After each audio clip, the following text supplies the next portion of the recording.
నమస్కారం. ఈరోజు వీడియోలో నేను మాట్లాడబోయే విషయం ఏమిటి అంటే, మన గురువుల దగ్గర నుంచి మనకి జ్ఞానం అనేది వస్తుంది. ఆ జ్ఞానం మనల్ని లోపల మన డీఎన్ఏ స్థాయి వరకు మనల్ని మారుస్తుంది. ఆధ్యాత్మిక ఎదుగుదల అంటే కేవలం ఒక మానసిక ప్రక్రియ కాదు.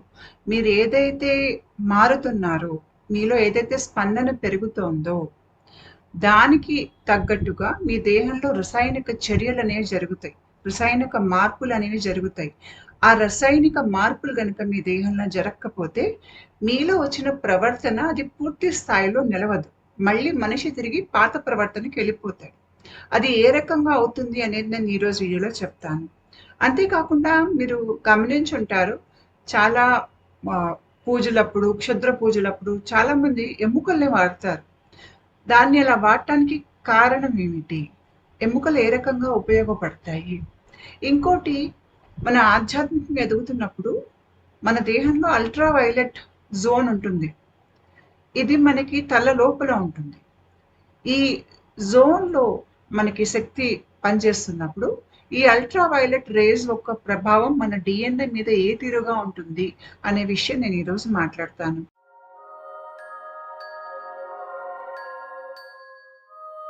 నేను డాక్టర్‌ని కాను. మీకేమైనా ఆరోగ్య సమస్యలుంటే దయచేసి వైద్యుడిని సంప్రదించండి.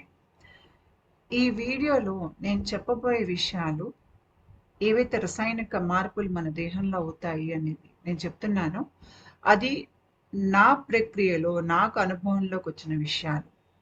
నా అంతర్దృష్టికి కనిపించిన విషయాలు. నాకు జ్ఞానపరంగా ఏదైతే ఈ విశ్వం నుంచి వచ్చిందో ఆ జ్ఞానం, అంతేకాకుండా నా అనుభవాలు, కుండలిని సింప్టమ్స్, ఏ ఏ దశల్లో ఏ ఏ మార్పులు నా దేహంలో, మనసులో అయ్యాయి అనేవి నేను అర్థం చేసుకునే ప్రయత్నంలో కొంత సైంటిఫిక్‌గా కూడా చదవాల్సొచ్చింది.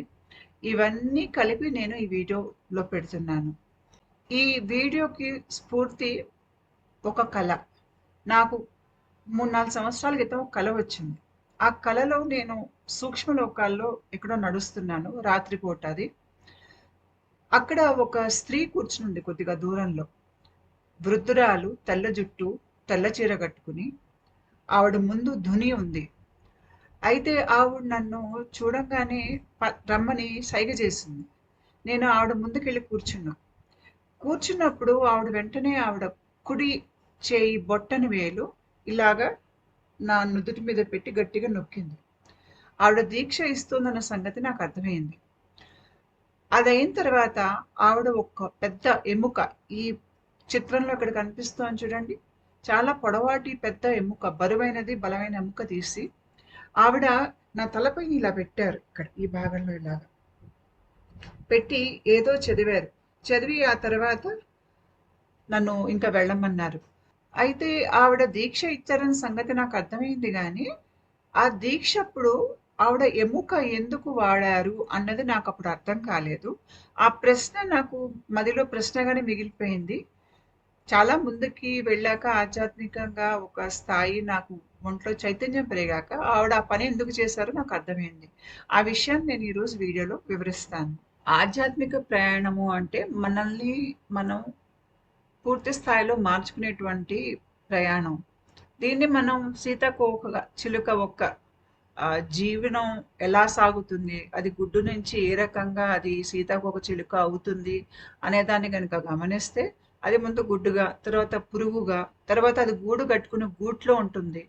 ఆ తర్వాత దాంట్లోంచి అది బయటికి వచ్చి సీతాకోక చిలుకగా ఎగురుతుంది. అయితే ప్రతి దశలో దాని రూపం మారిపోతూ ఉంటుంది. మనం కూడా సీతాకోక చిలుకలా మారేటువంటి ఒక ప్రయాణమే ఈ ఆధ్యాత్మిక ప్రయాణం. కాకపోతే మన దేహంలో ఈ సీతాకోక చిలుకని పోలినటువంటి ఒక గ్రంథి ఉంటుంది. మన ఆధ్యాత్మిక ప్రయాణం అక్కడి నుంచే మొదలవుతుంది. నేను గతంలో ఆధ్యాత్మిక జాగృతి అంటే టాప్ డౌన్ అవేకనింగ్, పైనుంచి విశ్వశక్తి దిగేటువంటి వీడియోలో చెప్పాను. మనకి 7 స్థాయిల్లో దీక్ష దొరుకుతుంది అని. ఈ దీక్ష మన గురువుల ఆశ్రమం నుంచి మనకి లభిస్తుంది. అయితే మొదటి దీక్షలో ఏమవుతుందంటే, మనకి ఈ విశుద్ధి చక్రం అనేది ఉత్తేజితం అవుతుంది. అలా అయినప్పుడు మీకు ఇక్కడ గిర్రమంటూ లోపల శబ్దం కూడా వస్తుంది. బజ్జుమంటూ అప్పుడప్పుడు వస్తుంది మీకు. అక్కడ థైరాయిడ్ గ్రంథి, పారాథైరాయిడ్ గ్రంథి ఉంటాయి. ఇవి ఉత్తేజితమైనప్పుడు మీకు చిన్న ఇక్కడ ప్రకంపనలు లేకపోతే చిన్న కదలికలు, చప్పుళ్ళు లాంటివి వస్తాయి. ఇక్కడ మీరు చిత్రంలో చూసారంటే మొదటి బొమ్మ మీకు థైరాయిడ్ గ్రంథి అంటే ముందు భాగం ఉంటుంది ఇక్కడ. రెండో బొమ్మేమో పారాథైరాయిడ్. పారాథైరాయిడ్ అంటే మీకు వెనక వైపు నుంచి కనిపిస్తుంది. మీకు థైరాయిడ్ ముందంటే పారాథైరాయిడ్ థైరాయిడ్ వెనక భాగంలో ఉంటుంది. ఇక్కడ మీకు రెండో చిత్రంలో చూడండి 4 చుక్కలు కనిపిస్తున్నాయి మీకు థైరాయిడ్ గ్రంథి మీద. నేను అక్కడ ఆకుపచ్చ ఒక ఆరో కూడా పెట్టాను. ఆ 4 పసుపు చుక్కలు పారాథైరాయిడ్ గ్రంథులు. విశుద్ధ చక్రానికి థైరాయిడ్, పారాథైరాయిడ్ గ్రంథికి సంబంధం ఉంటుంది. విశుద్ధ చక్రంలో మనకి ఆకాశతత్వం ఉంటుంది. ఈ ఆకాశతత్వం నుంచి మీకు భూతత్వం కానీ, జలతత్వం కానీ, అగ్నితత్వం కానీ, వాయుతత్వం కానీ అన్ని దీంట్లోంచే వస్తాయి. ఇక్కడ కనుక మార్పు జరిగితే ఆ మార్పు యొక్క ప్రభావం మన దేహంలో దిగువ చక్రాలు ఉన్నాయి చూడండి, మూలాధారం, స్వాదిష్టానం, మణిపురం, అనాహతం, వాటి మీద ఖచ్చితంగా ఈ ప్రభావం ఉంటుంది.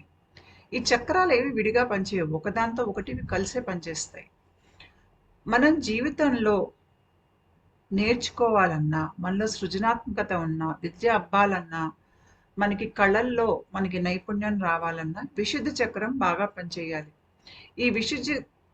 ఈ విశుద్ధి చక్రం గనుక సరిగ్గా పనిచేస్తే మన జీవితంలో ఒక క్రమ పద్ధతి అనేది వస్తుంది. అంటే మన జీవితంలో ఉండేటువంటి గందరగోళ పరిస్థితులు తొలగిపోయి మనకి జీవితం పట్ల అవగాహన, అంతేకాకుండా మనం త్వరగా నేర్చుకోవాల్సినటువంటి ఆధ్యాత్మిక పాఠాలు నేర్చుకుని మనం త్వరగా మారుతాం. మన స్పందనని త్వరగా మార్చుకోగలుగుతాం. తర్వాత మనకి గురువుల నుంచి వచ్చేటువంటి దీక్ష. ఇంత క్రితం నేను ఒక వీడియో చేశాను. అది ఏంటి అంటే టాప్ డౌన్ అవేకనింగ్, లేదంటే మీకు ఏదైతే విశ్వం నుంచి విశ్వశక్తి అనేది మీ ఒంటి మీదకి దిగుతుందో, అది దిగేటప్పుడు మీ గురువులు ఎవరైతే సూక్ష్మ లోకాల నుంచి మీకు ఈ శక్తిని పంపిస్తున్నారో వారు మీకు 7 స్థాయిలో దీక్షలను ఇస్తారు. దాంట్లో మొదటి స్థాయిలో దీక్ష ఇచ్చినప్పుడు విశుద్ధ చక్రమే ఉత్తేజితం అవుతుంది. మీ గురువులు మీకు పంపించేటువంటి సందేశాలు కానీ, పాఠాలు కానీ, జ్ఞానం కానీ అవన్నీ విశుద్ధ చక్రం ద్వారానే మీలోకి వస్తాయి. మీ గురువుల పాఠాలు మీ దేహంలోకి ఇలా విశుద్ధ చక్రంలోంచి వచ్చినప్పుడు ఆ సమయంలో మీకు పారాథైరాయిడ్ గ్రంథి అనేది బాగా మీకు ఉత్తేజితం అవుతుంది. ఈ పారాథైరాయిడ్ గ్రంథి పనితీరు మీ ఒంట్లో ఆధ్యాత్మిక శక్తి ఏదైతే మీ గురువుల నుంచి వచ్చేటువంటి జ్ఞానం ఉందో అది మీ దేహంలోకి పూర్తిగా ఇమ్మీడియట్గా ఇది పనితీరు మారుస్తుంది. మార్చి మీ దేహంలో మార్పులు తెస్తుంది. మార్పులు తెచ్చి ఆ జ్ఞానం మీలో పూర్తిగా ఇమిడిపోయేటట్టుగా మీ డిఎన్ఏ స్ట్రక్చర్స్ని కూడా మారుస్తుంది. ఇదంతా ముందు మీకు ఈ విశుద్ధ చక్రంలో మొదలవుతుంది. ఇక్కడ చిత్రంలో చూడండి, మొదటిది పారాథైరాయిడ్ గ్లాండ్. ఇక్కడ మీకు సీతాకోక చిలుక రెక్కలు పోలినట్టుగా 2 రెక్కలు కనిపిస్తున్నాయి. అది మీ థైరాయిడ్ గ్రంథి. దాని మీద 4 పసుపు చుక్కలు కనిపిస్తున్నాయి. అది మీ పారాథైరాయిడ్ గ్లాండ్స్. కానీ అవి ముందు భాగం ఉండవు, అది థైరాయిడ్ గ్రంథి వెనక భాగం ఉంటాయి. మీరు రెండో బొమ్మ చూసారంటే అమ్మాయి మెడ మీద సీతాకోక చిలుక వాలినట్టు ఉంది. అంటే మీ దేహంలో ఆధ్యాత్మిక ప్రక్రియ మొదలైనప్పుడు నేను చెప్పాను, సీతాకోక చిలుక లాంటి ఆకారం ఒక అవయవం మీ దేహంలో ఉంది, ఒక గ్రంథి ఉందని. ఈ థైరాయిడ్, పారాథైరాయిడ్ని మీరు కనుక చూస్తే దగ్గరగా ఇది మీకు సీతాకోక చిలుక లానే ఉంటుంది. సీతాకోక చిలుక ఏదైతే మనలో ఆధ్యాత్మిక మార్పుకి చిహ్నమో ఆ చిహ్నం మీకు ఇక్కడ కనిపిస్తుంది. ఈ ప్రకృతిలో కనిపించే చిహ్నాలు, కొన్ని చిహ్నాలు ఆధ్యాత్మిక ఎదుగుదలని సూచిస్తూ ఉంటాయి. అలాంటి చిహ్నాలు మనకి మన దేహంలో కూడా కనిపిస్తాయి. ఇక్కడే మీకు మీ దేహంలో జరగబోయే మొదటి మీ గురువు ఇచ్చేటువంటి దీక్ష ప్రభావం ఇక్కడే ఉంటుంది. నా ఆధ్యాత్మిక ప్రయాణంలో నాకు అర్థమైంది ఏంటంటే మన గురువు మనకి ఇచ్చేటువంటి జ్ఞానం మనలో పూర్తి స్థాయిలో మనం దాన్ని అలవర్చుకుని ప్రవర్తనగా మార్చుకోవాలి అంటే, మన దేహంలో జరిగేటువంటి రసాయనిక చర్యల్లో ముఖ్యంగా 2, ఒకటి కాల్షియం, ఇంకోటి ఫాస్ఫరస్. ఈ మార్పు మనలో తీసుకురావటానికి తోడ్పడతాయి. అంటే మన గురువుల యొక్క జ్ఞానం రసాయనిక చర్యగా మన దేహంలో చూడాలి అంటే అది కాల్షియం, ఫాస్ఫరస్ ఇలాగా అది మన దేహంలో తిరుగుతుంది. ఇదే రకంగా మన డీఎన్ఏలోకి వెళ్ళి మన డీఎన్ఏలోకి మార్పులు తెస్తుంది. అంటే ఈ కాల్షియం గాని, ఫాస్ఫరస్ గాని మన గురువు యొక్క చైతన్యానికి వాహనం లాంటివి. మన గురువు నుంచి వచ్చేటువంటి జ్ఞానం, మన గురువు యొక్క చైతన్యం అది ఈ కాల్షియం, ఫాస్ఫరస్ ద్వారా మన దేహంలో అది తిరుగుతూ మార్పులు చేస్తూ, ఆ మార్పులు చేస్తున్నప్పుడు మనకు కొంత సింప్టమ్స్ వస్తాయి. ఆ తర్వాత మనలో మార్పులు పూర్తి స్థాయిలో మన డిఎన్ఏలో ఉండిపోయేటట్టుగా అది మన డిఎన్ఏని కూడా మారుస్తుంది. అది ఎలా అనేది నేను ఈ వీడియోలో చెప్తాను. అయితే కాల్షియం ముఖ్యంగా మనకి మనం తినే ఆహారం చూస్తుంది. ఫాస్ఫరస్ కూడా అంతే. మనం గనక చిరుధాన్యాలు, మీకు పొట్టు తీయని బియ్యం, తర్వాత పాలు, కొంతమంది కాల్షియం సప్లిమెంట్స్ కూడా తీసుకోవచ్చు. గింజలు, మీకు రకరకాల నట్స్ ఉంటాయి కదా! బాదాము, పిస్తా ఇట్లాంటివి. తర్వాత ఆకుపచ్చ కూరలు. వీటన్నింటిలోనూ మీకు కాల్షియం, ఫాస్ఫరస్ అనేది పుష్కలంగా లభిస్తాయి.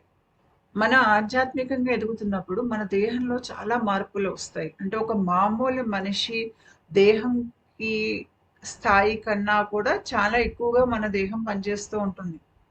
అప్పుడు దానికి విటమిన్స్ గానీ, మినరల్స్ గానీ వాటి అవసరం చాలా ఎక్కువగా ఉంటుంది. మనం మామూలుగా ఆహారంలో తీసుకునేటువంటి వాటికంటే కూడా ఎక్కువ అవసరం అవుతుంది. అయితే మనకి విశ్వం నుంచి వచ్చేటువంటి ప్రాణశక్తి, భూదేవి నుంచి వచ్చేటువంటి శక్తి కూడా తర్వాత మన గురువుల ఆశ్రమం నుంచి వచ్చేటువంటి వాళ్ళ దీవెనలు ఇవన్నీ కావాలి మనకి. ఇవన్నీ ఉంటే గాని మనం ఈ ప్రక్రియను తట్టుకోలేం. కేవలం మనకి మనం తినే ఆహారంతో మనకి ఈ ప్రక్రియ ముందుకి నడవదు. పైగా ఈ ప్రక్రియలో మనకి అహంకారం అనేది క్రమేపీ మన దేహంలోంచి తొలగిపోతోంది. మన దేహంలో అహంకారం అనేది ఒక గట్టితనంగా, ఒక బిగుతుగా, ఒక కుచించుకున్నటువంటి ఒక స్థితిగా మనలో మన దేహంలో మూల కణాల్లో ఉంటుంది, మన ఎముకల్లో ఉంటుంది. ఇదంతా మన అహంకారం. అయితే ఈ ప్రక్రియలో భాగంగా మనకి అహంకారం తీసేస్తున్నప్పుడు ఆధ్యాత్మిక శక్తి మన ఎముకల్లోంచి కూడా కాల్షియం తీసేస్తుంది, ఫాస్ఫరస్ తీసేస్తుంది. దానికి కారణం ఏమిటి అంటే ఈ ప్రక్రియలో మన గురువు నుంచి వచ్చినటువంటి జ్ఞానం గాని, గురువు చైతన్యం గాని మన దేహంలో అది ఇముడ్చుకోవాలి అంటే నేను ఇందాక చెప్పాను కాల్షియం, ఫాస్ఫరస్ దానికి వాహనాలు అని ఆ చైతన్యానికి. మనం తినే ఆహారంలో వచ్చే కాల్షియం, ఫాస్ఫరస్ సరిపోదు కాబట్టి అప్పుడు మనకి శరీరం ఏం చేస్తుందంటే ఈ పారాథైరాయిడ్ హార్మోన్ ఉంటుంది. ఈ పారాథైరాయిడ్ గ్రంథి నుంచి విడుదలవుతుంది. ఈ హార్మోన్ ఏం చేస్తుందంటే మన ఎముకల లోపల నుంచి కాల్షియంని, ఫాస్ఫరస్ని తీస్తుంది, విడుదల చేస్తుంది. కాల్షియం అయాన్స్గా, ఫాస్ఫేట్ అయాన్స్గా వాటిని విడుదల చేస్తుంది. ఇలా విడుదలైనటువంటి కాల్షియం, ఫాస్ఫేట్ అయాన్స్ ఏమవుతాయంటే అవి రక్తంలోకి వచ్చి కలుస్తాయి. పారాథైరాయిడ్ హార్మోనే కాకుండా మనకి సూర్యరశ్మి ద్వారా కూడా మన దేహం వైటమిన్ డి అనేది తయారు చేసుకుంటుంది. ముఖ్యంగా మనకి సన్లైట్లో ఏదైతే అల్ట్రావైలెట్ బి రేడియేషన్ ఉంటుందో ఇది మీకు ఉదయం పూట, సాయంత్రం పూట ఉంటుంది. ఈ సూర్యరశ్మి మన ఒంటికి తగిలినప్పుడు మన చర్మం లోపల వైటమిన్ డి3 అనేది తయారవుతుంది. ఈ వైటమిన్ డి3 ప్రభావం మన లివరు, కిడ్నీస్ మీద అది పనిచేసి అక్కడ ఉత్పత్తి అయ్యేటువంటి రసాయనిక పదార్థాలు ఉంటాయి చూడండి, దాంట్లోంచి కూడా మనకి కాల్షియం అనేది ఉత్పత్తి అవుతుంది. తర్వాత దీని ప్రభావం మళ్ళీ ఎముకల మీద కూడా ఉంటుంది. ఇవి కూడా ఎముకల్లో ఉన్నటువంటి కాల్షియంని బయటికి విడుదల చేస్తాయి. అంతేకాకుండా నేను ఇందాక చెప్పినట్టుగా పారాథైరాయిడ్ గ్రంథి ఈ పారాథైరాయిడ్ గ్రంథి కూడా ఎముకల్లోంచి మీకు కాల్షియంని, ఫాస్ఫరస్‌ని తీస్తుంది. అంతేకాకుండా కిడ్నీస్‌లో మూత్ర విసర్జన ద్వారా బయటికెళ్ళిపోయేటువంటి కాల్షియంని ఆపుతుంది. ఇంకా మనకి జీర్ణాశయంలో మనకి ఏదైతే కాల్షియం ఉందో దాన్ని బయటికి పోనివ్వకుండా మళ్ళీ దాన్ని వెనక్కి దేహంలోకి పీల్చుకోవటం. ఇట్లాంటి మార్పులన్నీ పారాథైరాయిడ్ గ్రంథి చేస్తుంది. అంటే ఇక్కడ మీకు జరిగేవి ఏంటి అంటే కాల్షియంని వీలైనంతగా మన దేహంలోంచి బయటికి పోనివ్వకుండా కాల్షియం, ఫాస్ఫరస్ మనకి దేహంలో తగ్గితే ఎముకల్లోంచి మీకు కాల్షియంని, ఫాస్ఫరస్‌ని బయటికి తీసి ఈ ఈ పదార్థాలు వెళ్ళి మనకి రక్తంలో కలుస్తాయి. సామాన్యంగా మనిషికి గనక కాల్షియం తక్కువైతే ఒంట్లో, ఫాస్ఫరస్ తక్కువైనా కూడా మీకు ఈ రకంగానే కాల్షియం తర్వాత ఫాస్ఫరస్ అనేది ఎముకల్లోంచి విడుదలవుతాయి. కానీ మన దేహంలో ఆధ్యాత్మిక ప్రక్రియ జరుగుతున్నప్పుడు చాలా ఎక్కువగా మనకి కాల్షియం, ఫాస్ఫరస్ అనేది మనం వాడతాం. ఎందుకు వాడతాం అంటే నేను చెప్పాను. మన గురువుల నుంచి వచ్చేటువంటి దీవెనలు గాని, జ్ఞానం గాని వాటికి వాహనం ఈ కాల్షియం, ఫాస్ఫరస్సే. వీటి ద్వారానే మన శరీరంలో అది చేయాల్సిన మార్పులు చేసి మన డీఎన్ఏని మార్చి మన ప్రవర్తనని మారుస్తుంది. మనం అనుకుంటాం మనం గతంలో మనిషి కాదు, మనం చాలా మారిపోయాము అని. ఆ మార్పు మనకి ఎక్కడొస్తుందంటే ఈ కాల్షియము, ఫాస్ఫరస్ పని చేయటం మూలంగా మన దేహంలో వస్తుంది. మనకి ఈ ప్రక్రియ మన దేహంలో జరుగుతున్నప్పుడు మనకి కాల్షియము డెఫిషియన్సీ, ఫాస్ఫరస్ డెఫిషియన్సీ అనేది ప్రక్రియలో భాగంగా వస్తుంది. వచ్చినప్పుడు మన దేహం వైటమిన్ డి ద్వారానో లేకపోతే పారాథైరాయిడ్ హార్మోన్ విడుదల చేసి ఎముకల్లో ఉన్నటువంటి ఫాస్ఫరస్‌ని, కాల్షియంని విడుదల చేసి ఈ ప్రక్రియ కోసం వాడుతుంది. అయితే ఇక్కడ ఉండేటువంటి మూడోది కాల్సిటోనిన్ థైరాయిడ్ గ్రంథి అది ఉత్పత్తి చేస్తుంది. అదేం చేస్తుందంటే మరీ ఎక్కువగా కాల్షియం గనక మనకి రక్తంలో విడుదలవుతే ఇది పారాథైరాయిడ్‌కి సిగ్నల్ పంపించి ఇంకా కాల్షియంని దేహంలోకి విడుదల కానీయకుండా ఆపుతుంది. అయితే మన దేహంలో కాల్షియము, ఫాస్ఫరస్ రెగ్యులేట్ చేసేవి ఈ 3. ముఖ్యంగా మన దేహంలో ఆధ్యాత్మిక ప్రక్రియ చాలా ఎక్కువగా అవుతున్నప్పుడు ఈ వైటమిన్ డి తర్వాత ఈ పారాథైరాయిడ్ హార్మోన్ అనేవి చాలా ఎక్కువగా మన ఎముకల్లో ఉన్న కాల్షియంని, ఫాస్ఫరస్‌ని బయటికి తీస్తాయన్నమాట. మన ఎముకలు దేంతో తయారవుతాయి అనేది ఇక్కడ రాసుంది. దీంట్లో ముఖ్యంగా కాల్షియం, ఫాస్ఫరస్ తర్వాత మెగ్నీషియం. ఈ 3 చాలా అధికంగా ఉంటాయి మనకి ఎముకల్లో. కాల్షియంకిను, ఫాస్ఫేట్‌కు మన దేహంలో చాలా ముఖ్యమైన పాత్ర ఇవి పోషిస్తాయి. మన డీఎన్ఏ తయారవటమే ఫాస్ఫేటు, గ్లూకోజ్ మాలిక్యూల్ కలిపితేనే మన డీఎన్ఏ ఒక ఫ్రేమ్‌వర్క్ ఉంటుంది చూడండి. అది దాంట్లోంచే వస్తుంది. మన కిడ్నీస్ సరిగ్గా పనిచేయాలన్నా ఫాస్ఫేట్ కావాలి.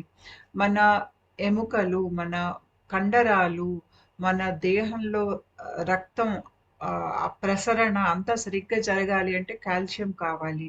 మన దేహంలో ఆధ్యాత్మిక ప్రక్రియ నేను ఇందాక చెప్పాను కదా! పారాథైరాయిడ్ అక్కడే మొదలవుతుంది. ఎందుకంటే మనకి ప్రక్రియ మొదలవ్వాలన్నా మనకి గురువుల దీవెనో, లేకపోతే అమ్మవారి దీవెన కావాలి. లేకపోతే ఈ ప్రక్రియ మన దేహంలో మొదలు కాదు. టాప్ డౌన్ అవేకెనింగ్ అయినా, కుండలిని అవేకెనింగ్ అయినా ముందు మీకు ఇక్కడే ఈ భాగంలోనే మీకు చిన్న మార్పులనేవి మొదలవుతాయి. మీకు పారాథైరాయిడ్ గ్రంథి అది ఉత్తేజితమైనప్పుడు అది పారాథైరాయిడ్ హార్మోన్‌ని విడుదల చేస్తుంది. ఆ హార్మోన్‌ని విడుదల చేయంగానే దాని ప్రభావం ఎముకల మీద ఉంటుంది. ఎముకలు కాల్షియంని, ఫాస్ఫేట్‌ని విడుదల చేస్తాయి. ముఖ్యంగా మనకి దీక్ష లభించిన సమయంలో ఈ దీక్ష మనకి లభించటం వల్ల మనకి గురువు నుంచి వచ్చినటువంటి చైతన్యం మూలంగా మనం మారతాం లోపల. మారినప్పుడు ఆ గురువు యొక్క చైతన్యం మనల్ని పూర్తి స్థాయిగా మార్చి అది మన డీఎన్ఏలో ఇముడుతున్నప్పుడు ఆ దశలో మీకు ఈ సింప్టమ్స్ అనేవి మీకు ఆధ్యాత్మిక ప్రక్రియలో భాగంగా వస్తాయి. మామూలుగానే మీకు దేహంలో కాల్షియం మార్పులతో మనుషులకి స్వల్పంగా ఈ సిమ్టమ్స్ అనేవి వస్తాయి. కాకపోతే మీకు ఆధ్యాత్మిక జాగృతి జరుగుతోంది, లేదంటే కుండలిని జాగృతి మీ దేహంలో జరుగుతోంది అంటే, ఈ సిమ్టమ్స్ మరీ స్పష్టంగా మీకు వస్తాయి. ముఖ్యంగా ఆటో ఇమ్యూన్ డిసీజెస్. ఎందుకంటే అవి పారాథైరాయిడ్‌కి వాటికి సంబంధం ఉంటుంది. క్రానిక్ ఫెటిగ్ సిండ్రోమ్, ఒంట్లో విపరీతంగా అలసట, ఏ పని చేయలేకపోవటం, దీని మీద ధ్యాస పెట్టలేని స్థితి, ఒళ్ళు నొప్పులు, ఆహ్, జ్ఞాపక శక్తి అనేది పోతుంది. ఇక్కడ చాలామంది విద్యార్థులు, పరీక్షలు రాసేవాళ్ళు, ఎవరైతే బుర్ర పెట్టి లెక్కలు చేసి పని చేయాల్సిన వాళ్ళు ఉంటారు చూడండి, వాళ్ళకి పని చేయటం చాలా కష్టమైపోతుంది. విద్యార్థులైతే చదవటం అనేది కష్టమైపోతుంది. వాళ్ళు కాగితం చూసి ఆ పేజ్ తిప్పే లోపల ముందు పేజ్‌లో ఏముందో మర్చిపోతారు. అంటే అంతటి మెమరీ లాస్ అనేది వస్తుందిక్కడ. నిద్రలో మార్పులు, డిప్రెషను, తలనొప్పులు, తర్వాత ఒళ్ళంతా ఇట్లాగా గుచ్చినట్టుగా చిన్నగా అంటే చాలా సన్నటి చిన్నటి సూదులున్నాయనుకోండి. ఒకటేసారి అన్నీ ఇట్లా గుచ్చుకుంటున్నట్టుగా ఆహ్, మీకు కాళ్ళు, చేతులు చచ్చిపడిపోయినట్టు ఉన్నట్టుండి అట్లా కదులుతాయవి. అలాగా క్రాంప్సు, మీకు పెదాల చుట్టూ ఇక్కడ ఇట్లా చిన్నగా చిమచిమలాడుతున్నట్టుగా, ఒంట్లో కూడా చిమచిమలాడుతున్నట్టుగా అలా మీకుంటుంది. అంతేకాకుండా మీకు పళ్ళల్లో గూడా మీకు కాల్షియం ఉంటుంది. ఇలాంటప్పుడు మీకు పళ్ళు నొప్పులు గూడా వస్తాయి. దంతాల నొప్పులు. కొంతమందికి ఏమవుతుందంటే కొన్ని దశల్లో ఈ ఆధ్యాత్మిక ప్రక్రియ చాలా తీవ్ర స్థాయిలో దేహంలో అవుతున్నప్పుడు పంట్లోంచి అంటే ఈ చిగుళ్ళుంటాయి చూడండి. అక్కడి నుంచి కాస్త రక్తం అనేది కారటం, పంటి సమస్యలు, పంటి నొప్పులు, ఈ భాగం అంతా నొప్పొస్తుంది. లాక్డ్ జా అంటే ఇట్లా తిప్పలేరు వాళ్ళు నోరు. ఇలాంటి సమస్యలన్నీ వస్తాయి. ఇవన్నీ మీకు ఆధ్యాత్మిక ప్రక్రియలో భాగమే. తర్వాత ఫాస్ఫేట్ దాని స్థాయి మన రక్తంలో మారుతున్నప్పుడు మనకి వచ్చేటువంటి సిమ్టమ్స్ ఇవి కుండలిని ప్రాసెస్‌లో వస్తాయి. ఆధ్యాత్మిక ప్రక్రియలో గూడా వస్తాయి. మనకి ఆకలి అనేది వేయకపోవటం, మనకి కంగారు అనేది గాబరా అంటారు చూడండి అది ఎక్కువ అవటం. ఎముకల నొప్పి, అలసట, తర్వాత చికాకు అనేది చాలా ఎక్కువగా ఉండటం, బలహీనత. కొంతమందికి కుండలిని ప్రక్రియ చాలా తీవ్ర స్థాయిలో దేహంలో అవుతుంటుంది. అలాంటప్పుడు వీళ్ళు చాలా ఏళ్ల తరబడి చిన్న పనులు గూడా చేసుకోలేరు. వాళ్ళ సొంత పనులు గూడా వాళ్ళు చేసుకోలేని స్థితిలో ఉంటారు చాలా ఏళ్ల తరబడి. ఎవరికైనా వాళ్ళని చూస్తే వీళ్ళంతా బానే ఉన్నారు. వీళ్ళకి బద్ధకమేమో, వీళ్ళు పని చేసుకోరేమో అనిపించేటట్టుగా ఉంటారు. కానీ అసలైతే వాళ్ళ దేహం లోపల పని చేయకుండా మొరాయిస్తుంది. దానికి కారణం ఏంటంటే, ఈ పారాథైరాయిడ్ గ్రంథి యొక్క ప్రభావం మన దేహం మీద ఎలా ఉంటుందంటే, దాంట్లో వచ్చే మార్పుల మూలంగా మనకి ఈ శరీరంలో బలంకి సంబంధించినటువంటి సమస్యలొస్తాయి. అంటే మనం చిన్న పనులు చేయటం కూడా చాలా కష్టమైపోతుంది. ఒక మామూలు మనిషి ఏది పనైతే అవలీలగా 5 నిమిషాల్లో, 10 నిమిషాల్లో చేసేస్తారో, వీళ్ళు ఆ పని చేయటానికి వాళ్ళకి 1, 2 రోజులు వాళ్ళకి వాళ్ళు చెప్పుకోవాల్సొస్తుంది. "నువ్వు చేయగలవు" అంటే గాని అప్పుడు కూడా చాలా కష్టం మీద చేస్తారు. తర్వాత కొంతమందికి నిద్ర పట్టదు. కొంతమంది రోజుల తరబడి నిద్రలు పోతూనే ఉంటారు. కొంతమంది లావెక్కిపోతారు. కొంతమంది చిక్కిపోతారు. ఈ రకం మార్పులు ఇవన్నీ కుండలిని ప్రాసెస్‌లో భాగమే. దానికి కారణం ఏంటంటే మన దేహంలో జరిగేటువంటి ఈ ఫాస్ఫేట్, కాల్షియం మార్పులు. మనకి యాటమ్స్‌కి, తర్వాత అయాన్స్‌కి తేడా తెలుసు. మనం స్కూల్‌లో చదువుకున్నాం. ఈ యాటమ్స్‌లో గనక ఎలక్ట్రాన్స్ అవి పోగొట్టుకున్నా, లేదంటే ఎలక్ట్రాన్స్ వాటికి వచ్చిన ఇవి అయాన్స్‌గా మారతాయి. ఒకవేళ ఇవి ప్లస్ చార్జ్ ఉంటే కేటయాన్స్, మైనస్ చార్జ్ ఉంటే యానయాన్స్‌గా మారతాయి. అయితే ఈ అయాన్స్ ఏవైతే ఉన్నాయో వీటిలోంచి విద్యుత్ శక్తి అనేది ప్రవహిస్తుంది.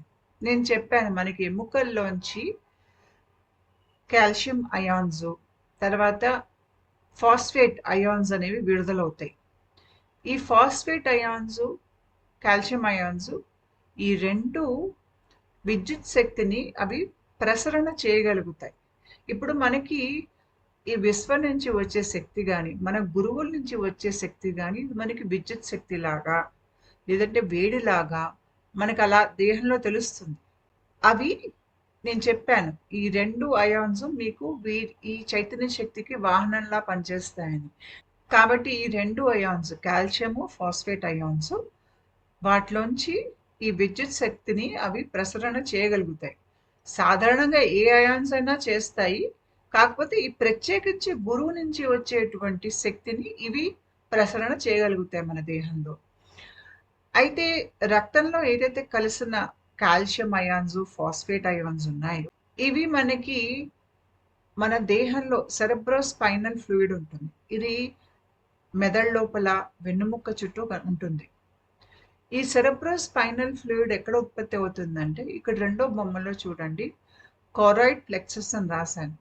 ఆ భాగంలో మనకి రక్తంలో ప్లాస్మా ఉంటుంది. ప్లాస్మా అంటే ఏంటి అంటే మనిషి రక్తం తీసుకుని ఆ రక్తంలో ఉన్నటువంటి red blood cells, white blood cells, తర్వాత బ్లడ్ ప్లేట్లెట్స్ వీటిని కనుక తీసేసామనుకోండి అప్పుడు రక్తంలో ఎరుపుపోతుంది. ఇప్పుడు మీకు రెండో బొమ్మలో చూడండి, ఆ రక్తంలో ఎరుపంతా కిందకు వచ్చేసింది. పైన మీకు గోధుమ రంగులో ఒక ద్రవం కనిపిస్తుంది. అదే బ్లడ్ ప్లాస్మా. ఈ బ్లడ్ ప్లాస్మాని మన దేహంలో సెరెబ్రోస్పైనల్ ఫ్లూయిడ్గా మారుతుంది. ఈ సెరెబ్రోస్పైనల్ ఫ్లూయిడ్ మన దేహంలో మన మెదడుకి, మన వెన్నెముకకు రక్షణను ఇస్తుంది. మనకి అది ఎక్కడైతే ప్రవహిస్తుందో ఆ భాగంలో విడుదలైనటువంటి మలిన పదార్థాలని, వ్యర్థాలని తీసేస్తుంది. అంతేకాకుండా అక్కడ మినరల్స్, వైటమిన్స్ ఏదైతే మన మెదడు బాగా పనిచేయటానికి, మన వెన్ను అది ఎక్కడైతే ప్రవహిస్తుందో ఆ భాగంలో తీసుకెళ్ళి అది అక్కడ సప్లై చేస్తుంది అనమాట. ఇవే కాకుండా ఇంకా వేరే ఇతర పనులు కూడా చేస్తుంది. నేను ఎప్పుడు కోశాలను చెప్తూ ఉంటా, మనకి పంచకోశాలు ఉన్నాయని చెప్పి. ఒకటి అన్నమయ కోశం అంటే భౌతిక దేహం. ప్రాణమయ కోశం ఎక్కడైతే మీకు చక్రాలు, ప్రాణ మీకు తిరుగుతోందో అది ప్రాణమయ కోశం. మనోమయ కోశం అనేది మీ మానసిక భావోద్వేగాలు, ఆలోచనలన్నీ అక్కడే ఉంటాయి. విజ్ఞానమయ కోశం అనేది మీలో ఉన్న పై స్థాయి తెలివి ఈ కోశంలో ఉంటుంది. తర్వాత వచ్చేది ఆనందమయ కోశం. ఈ ఆనందమయ కోశమే మీ కారణదేహం. అంటే ఎన్నో జన్మలు మీరు ఎత్తారు, దానికి కారణం ఎక్కడుందంటే మీ కారణదేహంలో ఉంటుంది. అది ఎక్కడ అంటే ఈ ఆనందమయ కోశమే. ఈ ఆనందమయ కోశం లేదంటే ఈ కారణదేహం మనకి మన దేహంలో ఏ రకంగా వ్యక్తం అవుతుంది అంటే ఈ సెరెబ్రోస్పైనల్ ఫ్లూయిడ్ ఏరియా ఉంది చూడండి. ఈ సెరెబ్రోస్పైనల్ ఫ్లూయిడ్ ఇది, తర్వాత గుండె, మెదడులో కొంత భాగం, పైభాగం, ఇవన్నీ మీకు ఆనందమయ కోశంలోకి వస్తాయి. ఈ సెరెబ్రోస్పైనల్ ఫ్లూయిడ్లో మనం ఆధ్యాత్మిక ఎదుగుతున్నప్పుడు దాంట్లో అయాన్స్, రకరకాల అయాన్స్, కాల్షియం, ఫాస్ఫేటే కాకుండా రకరకాల అయాన్స్ ఎక్కువైపోతాయి. మన ఒంట్లో ఆధ్యాత్మిక ప్రక్రియ లేదంటే కుండలిని ప్రక్రియ జరిగినప్పుడు ఈ సెరెబ్రోస్పైనల్ ఫ్లూయిడ్లో ఉన్నటువంటి అయాన్స్ చాలా ఎక్కువగా వాటిలో విద్యుత్ శక్తి అనేది పెరుగుతుంది. ఎందుకంటే మనకి ఆధ్యాత్మిక ప్రక్రియ మన దేహంలో అవుతున్నప్పుడు కుండలిని శక్తి అయినా, మీకు విశ్వం నుంచి దిగే ప్రాణశక్తి అయినా, ఇవి దీంట్లో విద్యుత్ శక్తి ఉంటుంది. ఆ విద్యుత్ శక్తి దానికి తోడు మనకి సెరెబ్రోస్పైనల్ ఫ్లూయిడ్లో ఉన్న చాలా అయాన్స్, మన రక్తంలో కూడా అయాన్స్ ఉంటాయి. వీటన్నిటిలోంచి కూడా ఈ ఎలక్ట్రిసిటీ అనేది ప్రవహిస్తుంది. అందుకనే ఎవరిలో అయితే ఈ అయాన్స్ చాలా ఎక్కువగా మన దేహంలో పనిచేస్తుందో వాళ్ళకి ఒళ్ళంతా ఇట్లా ఎలక్ట్రిసిటీ లాగా అయిపోతుంది. ముఖ్యంగా వెన్ను చుట్టుపక్కల భాగం, తల అంతా మనకి ఏదో ఎలక్ట్రిసిటీ ప్రవహిస్తున్నట్టుగా ఉంటుంది. అలా అవుతున్నప్పుడు మీకు ఈ సెరెబ్రోస్పైనల్ ఫ్లూయిడ్ ఛార్జ్ అవుతుంది. ఛార్జ్ అయ్యి అది మీకు స్పష్టంగా తెలుస్తుంది. ఈ తలలోంచి కిందకి కారుతూ మీకు ఆ సెరెబ్రోస్పైనల్ డక్ట్స్ లోంచి కారుతూ అది మీకు వెన్ను కానీ, వీపు కానీ అదంతా ప్రవహించే భాగం అంతా మీకు విద్యుత్ శక్తి ప్రవహిస్తున్నట్టుగా ఉంటుంది. కొంతమందికి ఇది ఆనంద స్థుతుల్ని కూడా కలిగిస్తుంది. ఎందుకంటే ఇది ఆనందమయ కోశంలో ఉన్నటువంటి భాగం కాబట్టి.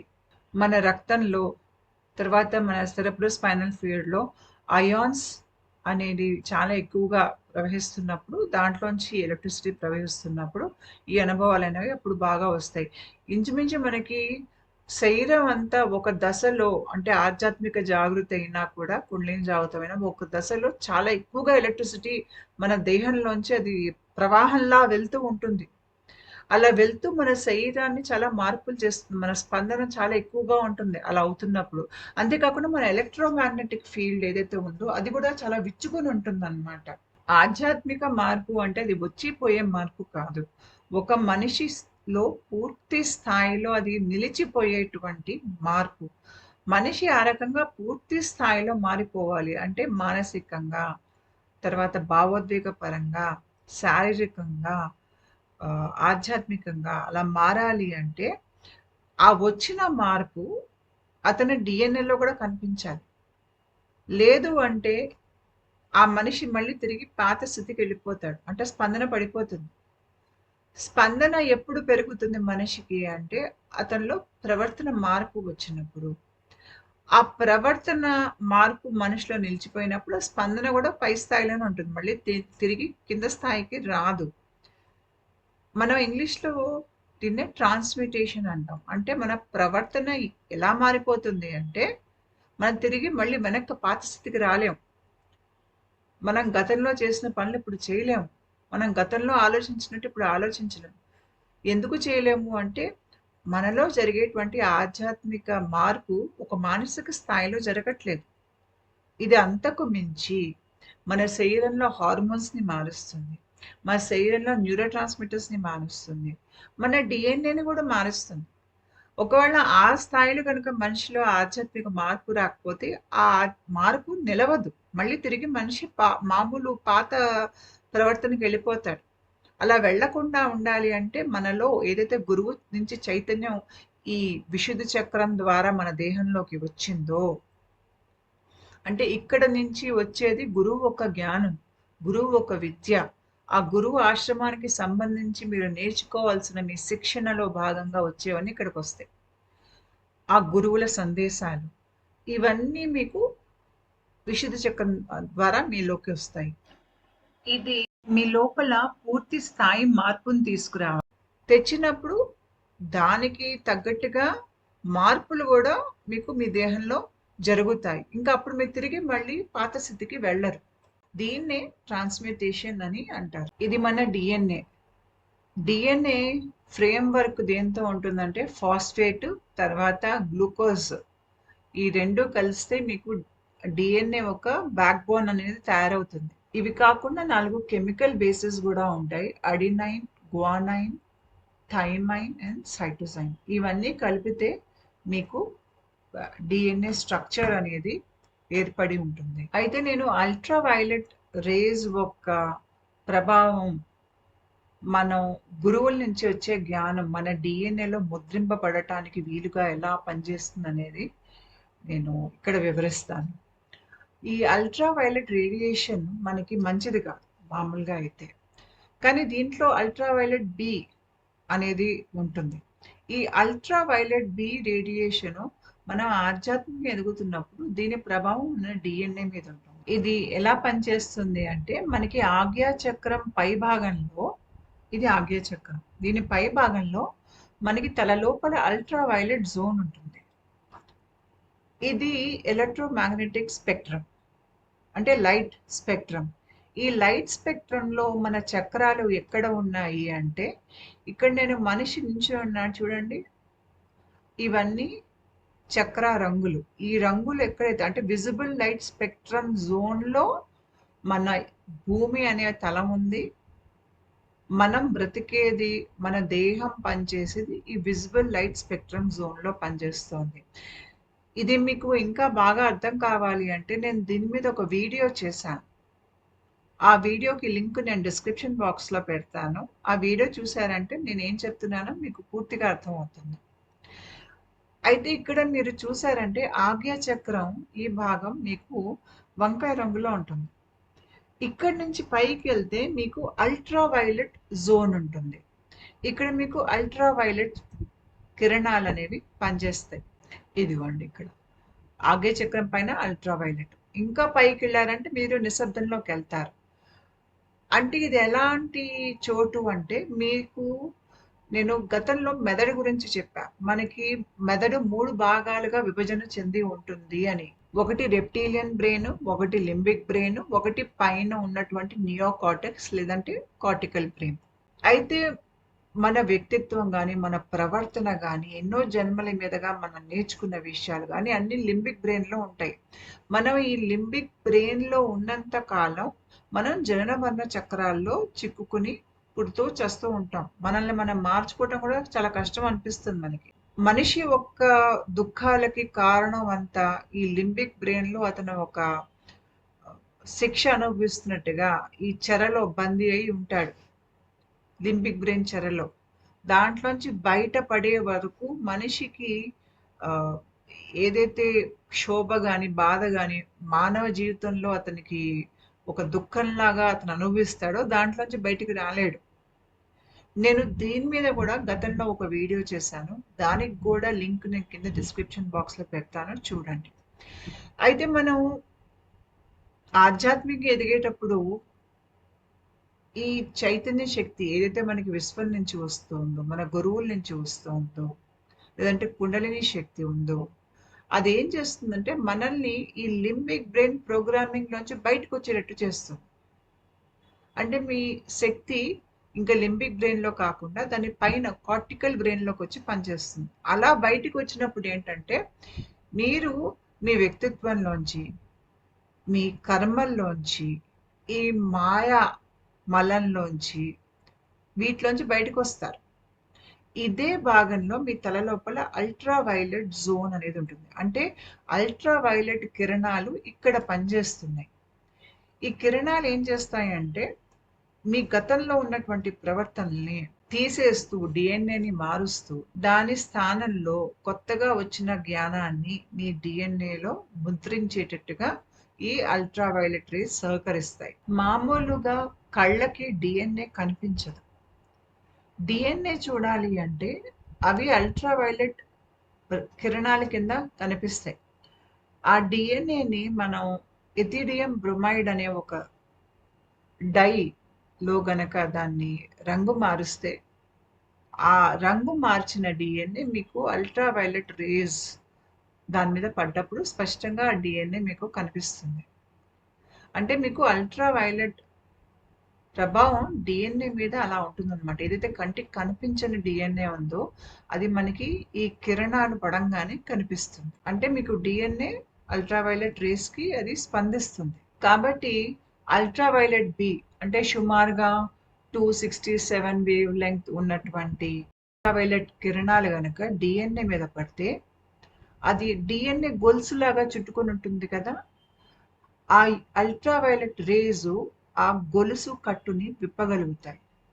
అంటే ఏదైతే ఇట్లా గట్టిగా ఒక గొలుసులా ఉన్నటువంటి డిఎన్ఏ ఆకారం ఉందో ఆ ఆకారాన్ని అది తెరవగలుగుతుంది అల్ట్రావైలెట్ రేస్. అలా ఆకారాన్ని తెరిచాక కొత్త సమాచారం కాల్షియం అయాన్స్, ఫాస్ఫేట్ అయాన్స్ ద్వారా డిఎన్ఏలోకి వెళ్తుంది. నేను చెప్పాను మన గురువుల నుంచి వచ్చేటువంటి జ్ఞానం, చైతన్యం వాటికి వాహనం కాల్షియం అయాన్స్, ఫాస్ఫేట్ అయాన్స్. ఈ కాల్షియం అయాన్స్, ఫాస్ఫేట్ అయాన్స్ మనకి విశుద్ధ చక్రానికి లింక్ నేను చెప్పేశాను. ఇక్కడ బటన్ నొక్కితే మీకు కాల్షియం అయాన్స్, ఫాస్ఫేట్ అయాన్స్ విడుదలవుతాయి. ఈ కాల్షియం, ఫాస్ఫేట్ అయాన్స్ మన గురువు యొక్క శక్తిని మన దేహంలో కొత్త డిఎన్ఏలో పెట్టేందుకు ఈ అల్ట్రావైలెట్ జోన్లో అల్ట్రావైలెట్ రేస్ కిరణాల ప్రభావం మూలంగా మీకు డిఎన్ఏ అనేది ఆ గొలుసు మీకు కాస్త తెరుచుకుంటుంది. తెరుచుకున్నప్పుడు ఈ కాల్షియం అయాన్స్, ఫాస్ఫేట్ అయాన్స్ కొత్త సమాచారాన్ని మీకు డిఎన్ఏలోకి తీసుకెళ్తాయి. తీసుకెళ్ళి ఈ కొత్త సమాచారాన్ని డిఎన్ఏలో భాగంగా చేస్తాయి.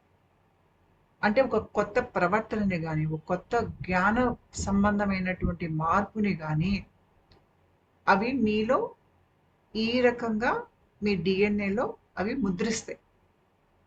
అప్పుడు మళ్ళీ మీకు డిఎన్ఏ ఈ కొత్త ఇన్ఫర్మేషన్తో కొత్త డిఎన్ఏ తయారవుతుంది మీకు. మన దేహంలో కణాలన్నీ పాత కణాలన్నీ వెళ్ళిపోతూ ఉంటాయి. ఈ కొత్త డిఎన్ఏ నుంచి మళ్ళీ మీకు కొత్త కణాలు అనేవి ఉత్పత్తి అవుతాయి. కొంతకాలానికి ఈ కొత్త డిఎన్ఏ మీ ఒంట్లో ఉన్నటువంటి కణాల్లో అంతా ముద్రింపబడి ఉంటుంది.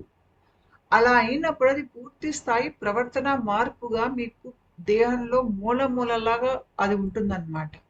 కాబట్టి ఆధ్యాత్మిక ప్రవర్తన మార్పు అంటే ఏదో మానసికంగా జరిగే చర్య కాదు. అది మీ దేహంలో మీ కణాల్ని, మీ డిఎన్ఏని కూడా మార్చాలి. అలా పూర్తి స్థాయిలో మారుస్తే గాని మీరు కొత్త చైతన్య శక్తిని మీరు మీ దేహంలో నిలుపుకోలేరు.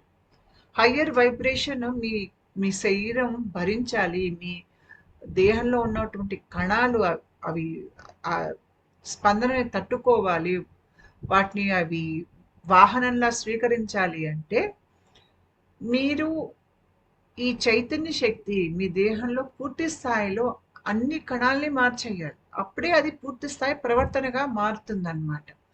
అయితే మరి కాల్షియం ఫాస్ఫేట్ అయాన్స్ ఎందుకు డిఎన్ఏలోకి వెళ్ళి డిఎన్ఏలో ఆ కొత్త ప్రవర్తనల్ని, కొత్త జ్ఞానాన్ని, గురువు ఒక చైతన్యాన్ని అక్కడ ముద్ర వేయటానికి ఇవెందుకు ఉపయోగపడతాయి అంటే, నేను గతంలో ఒక సైంటిఫిక్ ఎక్స్పెరిమెంట్ గురించి చదివాను. ఇందులో సైంటిస్ట్ ఏం చేయబోయారు అంటే, పాత డిఎన్ఏలో కొత్త సమాచారం లేకపోతే కొత్త డిఎన్ఏని ప్రవేశపెట్టే ప్రయత్నం చేశారు. సామాన్యంగా డిఎన్ఏ స్వీకరించదు. అయితే డిఎన్ఏ స్వీకరించడానికి వీళ్ళు ఏం చేశారు అంటే దాంట్లో కాల్షియం ఫాస్ఫేట్ అయాన్స్ని ప్రవేశపెట్టారు. అలా కాల్షియం అయాన్స్ని ఫాస్ఫేట్ అయాన్స్ని డిఎన్ఏలో ప్రవేశపెట్టినప్పుడు దాంట్లోంచి ఒక ప్రెసిపిటేట్ వస్తుంది. ఆ ప్రెసిపిటేట్ని తీసి కనుక మనం డిఎన్ఏ కల్చర్లో వేస్తే ఆ డిఎన్ఏ కల్చర్లో ఉత్పత్తి అయ్యేటువంటి కొత్త డిఎన్ఏ ఉంది చూడండి. ఆ డిఎన్ఏలో ఈ కాల్షియం ఫాస్ఫేట్ ద్వారా ఏ సమాచారం వచ్చిందో లేకపోతే ఏ కొత్త డిఎన్ఏ అయితే వచ్చిందో దాన్ని కణాలు స్వీకరిస్తాయి. అంటే ఇక్కడి నుంచి తయారయ్యే కొత్త కణాలలో పాత డిఎన్ఏ ఉండదు. ఈ డిఎన్ఏని మార్చాం కదా, కాల్షియం ఫాస్ఫేట్ అయాన్స్ని దాంట్లో ప్రవేశపెట్టి ఆ కొత్త మార్పులే మీకు దేహంలో తయారయ్యే తర్వాత కణాలలో అవే కొత్త డిఎన్ఏ వస్తుంది. అంటే మన దేహంలో జరిగే ఆధ్యాత్మిక ప్రక్రియలో మన గురువులు దీవెనగా పారాథైరాయిడ్ గ్రంథి యాక్టివేట్ అవుతుంది. దాని మూలంగా గురువు ఒక చైతన్య శక్తి కాల్షియం ఫాస్ఫరస్ రూపంలో వాహనంలాగా ఈ రెండు అయాన్స్ పనిచేస్తాయి. ఇది మీ రక్తంలోకి, మీ సెరెబ్రోస్పైనల్ ఫ్లూయిడ్లోకి ప్రవేశం అవుతాయి. అంతేకాకుండా మన తల లోపల అల్ట్రావైలెట్ జోన్లో అక్కడ డిఎన్ఏ మార్పులు జరుగుతున్నప్పుడు ఈ అల్ట్రావైలెట్ కిరణాలకి డిఎన్ఏ చైన్స్ అనేవి తెరుచుకుంటాయి. ఆ చైన్స్ తెరుచుకున్నప్పుడు ఏదైతే మీ దేహంలో ఉన్నటువంటి కాల్షియం కానీ ఫాస్ఫరస్ కానీ అయాన్స్ ఏవైతే మీ గురువు చైతన్యం ఉందో దాంట్లో అవి ఆ డిఎన్ఏలోకి ప్రవేశం అవుతాయి. అయినప్పుడు మీ గురువు చైతన్యము లేకపోతే మీలో వచ్చిన ఆధ్యాత్మిక మార్పు మీ డిఎన్ఏలోకి ప్రవేశం వస్తుంది. అక్కడ ప్రవేశం అయ్యి మీ డిఎన్ఏ ఒక ఆకారాన్ని మారుస్తుంది. ఆ తర్వాత మీ దేహంలో తయారయ్యే కొత్త కణాలలో ఈ కొత్తగా తయారైన డిఎన్ఏ ఒక ముద్రే ఉంటుంది. అంటే మీ దేహంలో ఆధ్యాత్మిక ప్రక్రియ ఒక స్థాయిలో మీలో ఒక పూర్తి ప్రవర్తన మార్పును తీసుకొచ్చింది. మీకు ముఖ్యంగా మన లింబిక్ బ్రెయిన్ నుంచి అంటే మన గతంలోంచి బయటపడిపోతాను చూడండి. ఇంకా మన గతం మనల్ని బాధ పెట్టదు. గతంలో స్మృతులు మనకి పట్టవు. మన గతం మీద మనకి పూర్తిగా ఆసక్తి పోతుంది. నేను ఆ మనిషిని కాదు అని అనుకుంటాము. అన్నిటితో సంబంధాలు తెంచేసుకుంటాము. ఇంకా మనం వెనక్కి తిరిగి చూడం. ఆ స్థితికి ఒక మనిషి ఎప్పుడు వెళ్తాడు అంటే లింబిక్ బ్రెయిన్ ప్రోగ్రామింగ్ లోంచి బయటపడ్డప్పుడు వెళ్తాడు. ఈ లింబిక్ బ్రెయిన్ ప్రోగ్రామింగ్ లోంచి బయటపడ్డప్పుడు మీ డిఎన్ఏ కూడా లోపల మారిపోతూ ఉంటుంది. ఇలా మారుతున్నప్పుడు మీకు మూడో గంటలో డిఎన్ఏ మారుతున్న దృశ్యాలు కూడా కనిపిస్తాయి. అయితే కుండలిని జాగృతం అయ్యే వాళ్ళకి వెన్నులోంచి శక్తి పైకేసి ప్రవహిస్తున్నప్పుడు కుండలిని శక్తి ఇక్కడ ఆజ్ఞా చక్రం దాని పై భాగంలో పనిచేస్తున్నప్పుడు వాళ్ళు పూర్తి స్థాయిలో లింబిక్ బ్రెయిన్ ప్రోగ్రామింగ్ లోంచి బయటకు వచ్చేస్తారు. అదే టాప్ డౌన్ అవేకింగ్ అంటే విశ్వం నుంచి విశ్వశక్తి ఎవరి ఒంటి మీద అయితే దిగుతుందో వారి ఒంట్లో ఈ ప్రక్రియ జరుగుతున్నప్పుడు ఆ శక్తి కిందకి దిగి మళ్ళీ కింద నుంచి పై వైపు తిరిగి పైకి ప్రవహిస్తుంది. ఆ పై వైపుకి ప్రవహించినప్పుడల్లా దశల వారీగా ఈ ప్రక్రియ తిరిగి తిరిగి వాళ్ళ దేహంలో అవుతూ ఉంటుంది ఈ భాగంలో. అయినప్పుడల్లా ఏంటంటే ఒక్క స్థాయి నుంచి ఇంకో స్థాయికి మనిషిని మారుస్తూనే ఉంటుంది. అంటే దశల వారీగా మనిషి ఇక్కడ మారతాడనమాట. కుండలిని జాగృతంలో కూడా టాప్ డౌన్ అవేకనింగ్ అవుతుంది. 2 నడుస్తాయి. ఒక కుండలిని జాగృతమైన మనిషి దేహంలో టాప్ డౌన్ అవేకనింగ్ ఉంటుంది. వాళ్ళకి కుండలిని జాగృతం కూడా ఉంటుంది. అయితే వాళ్ళ దేహంలో ఈ టాప్ డౌన్ అవేకనింగ్ అవుతున్నప్పుడు కూడా ఆ దశల వారీగా వీళ్ళకి కూడా అవుతుంది. కాకపోతే కుండలిని శక్తి వచ్చి ఆగ్య చక్రం పై భాగంలో పనిచేస్తున్నప్పుడు పూర్తిగా అది వాళ్ళు బయటకు వచ్చేస్తారు ఇంకా లింబిక్ బ్రెయిన్ ప్రోగ్రామింగ్ లోంచి. అయితే ఇలా బయటపడాలి అంటే మనకి ఈ కాల్షియం ఫాస్ఫేట్ అయాన్స్ మన దేహంలో పాత్ర పోషిస్తాయి. ఈ పాత్ర పోషించి మనల్లో పూర్తి స్థాయి మార్పుని ఇవే తీసుకొస్తాయి. మనిషి చనిపోయాక మిగిలేవి కొంతకాలం తర్వాత ఎముకలే. అంటే దాని లోపల మిగతా భాగాలన్నీ కుళ్ళిపోయి పోతాయి. పోయాక కేవలం ఎముకలు మిగిలి ఉంటాయి. మామూలు బరువు ఉండవు. బరువు కూడా తగ్గిపోయి ఉంటాయి ఎముకలు. అయితే మనిషి లేకపోయినా కూడా ఈ ఎముకల్లో శక్తి ఉంటుంది. అంటే నేను చెప్పాను ఇందాక మీకు కాల్షియం అయాన్స్, ఫాస్ఫేట్ అయాన్స్‌లో విద్యుత్ శక్తిని ప్రసరింపజేయగలిగేటువంటి శక్తి దానికి ఉంటుందని చెప్పాను. ఆ శక్తి మన ఎముకల్లో ఉంటుంది. అందుకనే పూర్వం చాలా సంస్కృతుల్లో, ప్రాచీన సంస్కృతుల్లో ఎముకల్ని వాడేవాళ్ళు. వాళ్ళు ఏదైనా ఉపాసనలు చేసినా, లేదంటే వాళ్ళ పద్ధతులు, వాళ్ళ పూజా పద్ధతులు, లేకపోతే క్షుద్ర పూజలకు కూడా ఎముకల్ని వాడతారు. ఎందుకు అంటే, ఈ ఎముకల్ని మనం శక్తిని ట్రాన్స్ఫర్ చేయడానికి వాడొచ్చు. ఎలా ట్రాన్స్ఫర్ అవుతుందంటే, దీంట్లో కాల్షియం అయాన్స్, ఫాస్ఫేట్ అయాన్స్ ఉన్నాయి. దాంట్లోంచి శక్తి అంటే ఒక చైతన్య శక్తి దాంట్లోంచి వెళ్తుంది. వీటిని మంచికి ఉపయోగించొచ్చు, చెడుకి ఉపయోగించొచ్చు. అది ఎలా ఉపయోగిస్తారు అనేది ఆ ఉపయోగించేవాడి బట్టి ఉంటుంది. అయితే మీకు చాలా సంస్కృతులు అంటే మీకు central Asia, Africa, south America, Egypt ఇలా రకరకాల దేశాల్లో చాలా సంస్కృతుల్లో వాళ్ళు ఎముకల్ని రకరకాలుగా వాడేవాళ్ళు. కొంతమంది ఎముకల్ని పాచికల్లా చేసి దేవుడి నుంచి సమాధానాలు కూడా తెచ్చుకునేవారు. భూత భవిష్యత్తుని అర్థం చేసుకునే ప్రయత్నం చేసేవాళ్ళు. మనకి మహాభారతంలో శకుని కథ ఉంది. శకుని తండ్రి సుబలుడు. అయితే శకుని దగ్గర పాచికలు ఉన్నాయి చూడండి. అవి వాళ్ళ తండ్రి ఎముకల్లోంచి తయారు చేసినటువంటి పాచికలు. ఆ పాచికల్ని వాడి ధర్మరాజుని శకుని ఓడిస్తాడు జూదంలో. అయితే ఈ పాచికలు ఏవైతే ఎముకల నుంచి తయారయ్యాయో ఆ పాచికలు శకుని చెప్పినట్టు వింటాయి. నేను మీకు చెప్పాను, మనలో ఉన్న చైతన్య శక్తిని మనం ఈ కాల్షియం ఫాస్ఫేట్ అయాన్స్ ద్వారా మనం ప్రసరణ చేయగలుగుతాం. అదొక సిద్ధి అనుకోండి. ఆ సిద్ధి శకుని దగ్గర ఉంది. శకుని పాచికలు శకుని ఆజ్ఞ అనుసారంగా అవి పడతాయి. శకునికి 5 కావాలంటే ఆ పాచికలు 5 పడతాయి. 6 కావాలంటే 6 సంఖ్య ఇక్కడ పాచికల్లో కనిపిస్తుంది మీకు. అంటే శకుని ఈ పాచికలకి అంటే ఎముకలతో తయారైన పాచికలకి సందేశాలు పంపిస్తున్నాడు. అవి స్వీకరిస్తున్నాయి. అయితే ఇలా ఎలా ప్రవేశపెట్టగలుగుతున్నాడు? పాచికలు అతనికి కావాల్సినట్టుగా ఎలా పడుతున్నాయి అంటే దానికి కారణం పాచికల్లో ఉన్నటువంటి కాల్షియం ఇంకా ఫాస్ఫేట్ అయాన్. మనిషి చనిపోయాక ఎముకల్లో కాస్త సాంద్రత అనేది తగ్గుతుంది. తర్వాత కొద్దిగా ఆ అయాన్స్ కూడా కొద్దిగా వదులుగా అవుతాయేమో. అలా ఉన్నప్పుడు ఏంటంటే మీకు దాంట్లోంచి శక్తి ప్రసరణ అనేది జరుగుతుంది. ఒకవేళ ఎముక బలంగా గట్టిగా ఉందనుకోండి, అప్పుడు దాంట్లోంచి శక్తి ప్రసరణ అనేది జరగదు. ఇక్కడ అయాన్స్ ఉన్నాయి చూడండి.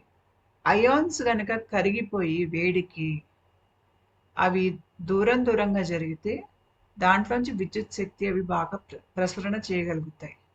లేదు అంటే అవి ఏదన్నా ఒక ద్రవ పదార్థంలో గనక కరిగిపోయి ఉంటే అలా కూడా అవి శక్తి ప్రసరణ అనేవి చేయగలుగుతాయి. అంటే మీకు రక్తంలో అయాన్స్, సెరెబ్రోస్పైనల్ ఫ్లూయిడ్‌లో అయాన్స్ లోంచి మీకు ఎలక్ట్రిసిటీ అనేది ప్రవహిస్తుంది. కానీ మనకి మనిషి బతికుండంగా ఎముక చాలా గట్టిగా, బలంగా ఉంటుంది. అంత గట్టిగా, బలంగా దగ్గరగా మీకు ఆటమ్స్ అలా గట్టిగా మీకు బిగుసుకుని ఉంటే దాంట్లోంచి మీకు శక్తి ప్రసరణ జరగదు. అందుకనే ఈ ఎముకల్లోంచి కాల్షియం అయాన్స్, ఫాస్ఫేట్ అయాన్స్ బయటికొస్తాయి. అలా బయటికొచ్చినప్పుడు మన గురువు చైతన్యాన్ని వాహనంలా తీసుకుని వెళ్ళి మనలో మార్పులు చేయగలుగుతాయి. కానీ మనిషి చనిపోయాక ఏమవుతుందంటే, ఆ ఎముకలో సాంద్రత అనేది తగ్గిపోతుంది. కొద్దిగా మునుపు ఉన్నంత ఆ దృఢత్వం, గట్టితనం, బరువు ఇప్పుడు ఎముకలో ఉండదు. ఉండకపోయేసరికి ఆ ఎముకలో కొద్దిగా మీకు ఈ కాల్షియం అయాన్స్, ఫాస్ఫేట్ అయాన్స్ లోంచి శక్తి ప్రసరణ అనేది జరుగుతుంది. ఈ శక్తి ప్రసరణ ఎముకలోంచే కాకుండా మీకు ఎముక ఏ మాధ్యమంలోంచి అయితే పనిచేస్తుందో ఆ మాధ్యమం ద్వారా కూడా అవుతుందన్నమాట. నేను ఈ వీడియో మొదట్లో నా కల చెప్పాను. నాకు దీక్ష ఇచ్చేటప్పుడు ఆ గురువి నా తలపైన ఒక పెద్ద ఎముక పెట్టారు అని. ఆవిడ పెట్టిన ఎముక ఏంటంటే ఆవిడలో ఉన్న శక్తిని నా తల పై భాగంలో ఈ సహస్ర చక్రంలోకి ఆవిడ ప్రవేశపెట్టారు. అలా ప్రవేశపెట్టడానికి ఆవిడ ఆ పెద్ద ఎముకని వాడారనమాట. మనిషికి ఆధ్యాత్మికంగా ఎదగాలంటే గురువు కృప లేదంటే అమ్మవారి దీవెన ఖచ్చితంగా ఉండాలి. తన సొంతంగా మనిషి ఒక స్థాయి వరకే వెళ్ళగలుగుతాడు. పూర్తి స్థాయిలో మారలేడు. దానికి కారణం ఏంటంటే ఏదైతే ఈ ఆధ్యాత్మిక ప్రక్రియ మన డిఎన్ఏని మారుస్తుందో అది మనకి గురువు దీవెన నుంచే వస్తుంది. ఆ గురువు దీవెనలే మన దేహంలో కాల్షియం ఇంకా ఫాస్ఫేట్ అయాన్స్‌గా మన దేహంలో చేయాల్సిన మార్పులు అనేది మన డిఎన్ఏ స్థాయిలో చేసి మనల్ని పూర్తిగా మారుస్తుంది. ఉంటానండి. నమస్తే.